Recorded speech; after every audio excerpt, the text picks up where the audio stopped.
Hello everybody and welcome back to the Fortress of Solitude. Today we're going to be talking about Absolute Wonder Woman issue 4 by Kelly Thompson, Hayden Sherman and Jordie Bellaire. Wonder Woman's battle against the Tetracide continues as Thompson introduces us to this world's Etta Candy, who after seeing Diana's video message decides to go and help out the city, but surprisingly, Steve actually knows who Etta is and brings Diana to see her. I very much like this issue beginning with the no quote-unquote sound, thanks to Diana deafening the entire city at the end of the last issue so the Tetracide's powers won't influence them. It's always cool seeing a no audio quote-unquote sequence in a comic book, since it allows the artist to be a little bit more creative with how to do the visuals to tell what is actually going on between two characters and how they communicate. I wish it had lasted a little longer than 2 pages though, since once Diana turns up she uses her magic so they can safely talk, meaning the dialogue bubbles come back only after 2 pages. Steve introduces Diana to Etta and her sister Gia, who we learn are actually quote-unquote witches, at least in the modern sense of the term, as they own a specialty shop that sells, ingredients, tarot cards, crystals and the like. Diana reveals that she needs some ingredients to replace the ones she already used to help get her proper flesh arm back, since she's going to be needed at her strongest to defeat the monster on the shores of the city. The change of Etta from Air Force officer to someone who has a sister and dabbles in the occult and the mystical side of stuff is really quite cool and really quite a change I welcome. We learn a little bit more about Etta a little later on in the issue, and I'll get to that a little later on, but I'm glad that she isn't just another military person in this universe. She's not just like another Steve, and she and her sister have been made into something actually unique. It fits nicely in with the more magical side of Wonder Woman as well, since now this time around she has this sort of almost like an RPG trader type character where she can come and get new gear from and new things for like her potion and her magics, like she's doing right now by getting new ingredients.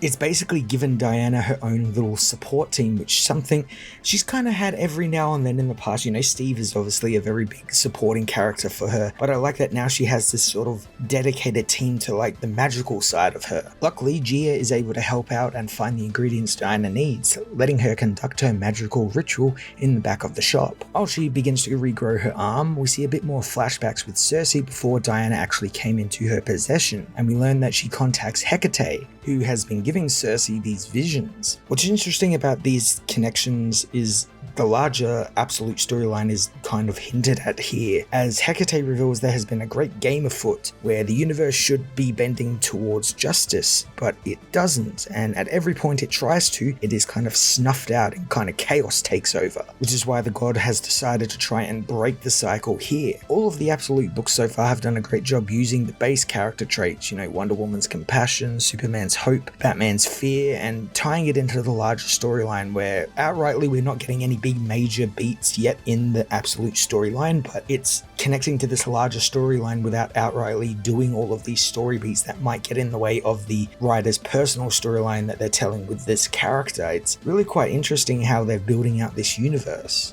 It makes it all feel connected, but all still, separated in its own little contained books, enough to explore these stories more before the eventual big coming together, which will no doubt happen within the next year. Thanks to Hecate blessing Circe with Diana, she begins to see what the child would become and also how lonely she would be, so she begins to make plans. First making Diana's first lasso, dubbed the Sacrifice. Now I really like Circe's process here, where she sees at first Diana as a burden, a prison of sorts, but one that over time lessens into love thanks to the compassion Diana has, which we saw in those opening issues with how the young Diana would treat the life forms of hell without contempt or violence. She'd never raise a fist to them, and it's why she has all these monster creatures that sort of live with her and Circe, and that compassion has then rubbed off on Circe as well. Back in the present, Wonder Woman's ritual succeeds and her arm is restored, and we learn a little bit more about Etta, finding out that she was actually a detective in Gateway City many years ago before becoming a private investigator, hence why she felt she had a duty to help out people when Diana's message was broadcast. Again, we're kind of seeing the effect Diana is having on these people, where she is giving them hope in a world where hope never really existed before she appeared. And I really like that idea that Diana is now this one character character instead of, Batman or Superman. It's Diana who is like the first hero, quote unquote, who is here to bring hope and compassion to this chaos-filled world. I like that idea. It's really cool, and it positions her in a really unique position in that Trinity, and it gives her a bit more importance than what I feel a lot of writers, when they end up doing the Trinity, give her. They usually kind of give that to Superman and maybe Batman a little bit, and kind of forget Wonder Woman is there. So I like that they are doing that first and foremost here with her. Diana knows it's time to leave and deal with the monster, but soon finds it's moved from the beach and into the city proper in search of food, so she rushes to lure it back to the water. She does find the song of fear it was singing has stopped, and her deafen spell will soon fade, so she must work quick, retrieving her massive sword from beneath the waves for another go at the Tetracide. Again, Thompson does this fantastic new thing where Diana gets all these cool gadgets and magical toys to help her in her quest. This time, a scream grenade, which when Diana throws emanates a definite sound of fear and panic to draw the Tetracide into it. Hayden Sherman has been a real boon for this book as well on the art side. His style and just how he depicts the magic of Wonder Woman is just so great, and it's just something else. It's just like the page layouts are just so unique and different than what we usually see. Thompson's writing of how the magic is depicted is cool as hell in this scene, as well as, of course, magic has a cost, and I love that the grenade is just Diana's bottled fear and failure. So when it draws the creature in and she hears this as well, it causes her to expose herself to her own worst nightmares, unnerving her in the process. Diana fights through the fear and emotion and imbues her sword with even more magic, this time making it even bigger than it was before,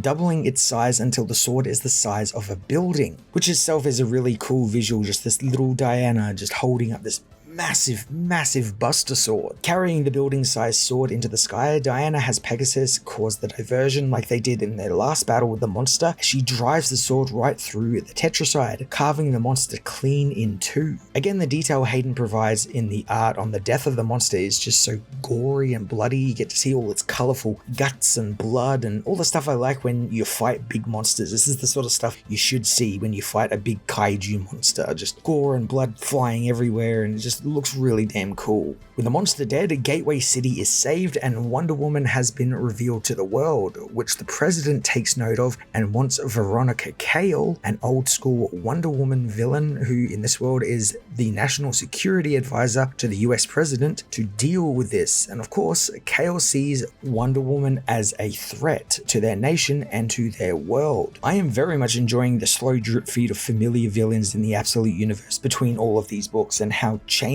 this universe has made them, and how maybe not changed they are, since, well, characters like Cersei seem to be drastically different. Cale here seems somewhat the same. She has always been kind of like the evil business government type woman for Wonder Woman to fight, and putting her in the government role here fills that gap too. I do think there is definitely more than meets the eye with her, and I'm intrigued to see what Thompson has in store for her, since, yeah, I doubt she's just a generic evil businesswoman. Absolute Wonder Woman issue 4 was filled with so many cool little moments that build on Diana's role in the Absolute Universe proper, really positioning her as the world's beacon of hope and justice, even more so than what we've seen of the Superman and Batman of this world. The inclusion of Edda, while small, was important, and like Cersei before her, I love the changes Thompson and her team are implementing into these characters who often come off as a little bit generic in other Wonder Woman stories. Already with the little bit we've seen of Edda and her sister Gia, I feel a bit more invested in their stories and character journeys, and I can't wait to see what she does with them. I'm going to give this issue a 10 out of 10.